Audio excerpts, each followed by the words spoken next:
শুরুতেই সংবাদ শিরোনাম। ব্রাহ্মণবাড়িয়ায় সর্বোচ্চ ভোট পেয়েছেন ইঞ্জিনিয়ার শ্যামল।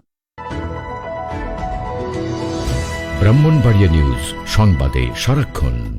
ব্রাহ্মণবাড়িয়া জেলার ৬টি সংসদীয় আসনের মধ্যে ৫টি বিএনপি ও দলটির জোট সঙ্গীরাই বিজয়ী হয়েছেন, আর একটিতে বিজয়ী হয়েছে স্বতন্ত্র প্রার্থী। বিজয়ীদের মধ্যে সর্বোচ্চ ভোট পেয়েছেন ব্রাহ্মণবাড়িয়া ৩ আসনে বিএনপির প্রার্থী ইঞ্জিনিয়ার খালেদ হোসেন মাহমুদ শ্যামল। তার প্রাপ্ত ভোট ২,০৯,৬৩৬। তার নিকটতম প্রতিদ্বন্দ্বী জাতীয় নাগরিক পার্টির মোহাম্মদ আতাউল্লাহ পেয়েছেন ৬২,৫৪৭ ভোট।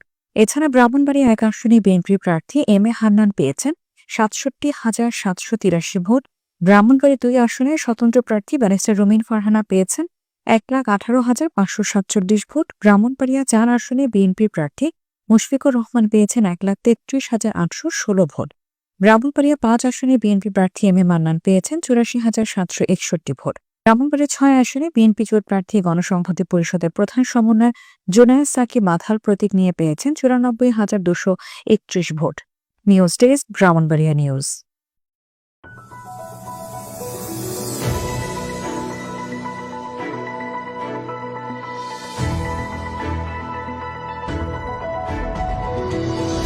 ব্রাহ্মণবাড়িয়া নিউজ, সংবাদে সারাক্ষণ।